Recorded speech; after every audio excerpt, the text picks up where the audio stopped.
So ayun mga kamotorista, nandito tayo sa Tech Ride Philippines. So ayan, Expert Motor Care Center. So magpaparepack tayo ng front shock sa ADB 175 natin.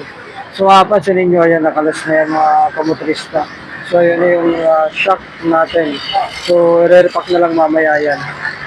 So dali lang siya kalasin kasi mabilis magukot dito sa ibabaw. Kung mapapansin ninyo, mabuka yung ilalim natin. So ayan, mabilis siyang nakakalas. So ito yung mga offer nila na services dito. So makakita ninyo, ayan. So yung front shock repack nila, so for 50 pesos lamang. So kasama na dyan ng free 200 ml Petron fork oil at labor ay included na dito. So nain yung i-abot nilang mga details, mga services nila. So dito lang yan sa Tech Ride Philippines. So yun mga kontres, susukatin yung laman ng stock na oil sa front shock natin. So, ang sukat ng stock ng oil ng ADB 175 ay 120 ml. Ayan, sinukat ng stock. So, ayan mga kamotorista, mag-i-start na mag-repack. Ayan, sinusukat na. So, yun naman na oil kanina is 120, yung stock oil. So, tatagdagan yata. So, dahil kulang, kaya tumatama, kulang yung oil sa loob. Na testing.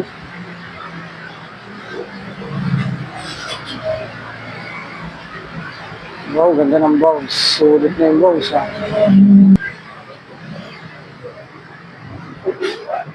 Ilang sukat yung pre? 150? 120 yung Stock. Yung, gusto mo, medyo ano na eh. oh. Medyo matigas. Ilan yan? 150? Okay. 150 yun. So ay mga kamotorista, 150 yung inilagay. So 120 yung stock, 150 yung inilagay. Para di lumalaga to.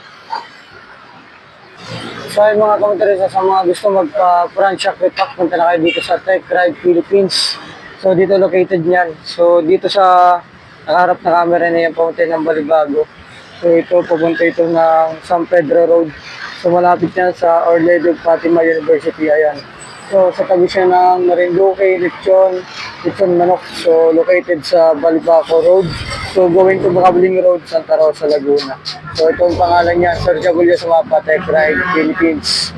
So dito tayo nagpapa-front shock repack. So 450 pesos. So all in na, kasama na labor at oil. So saan pa kayo punta na kayo dito? 450 pesos. So smooth na ang shock ninyo sa unahan.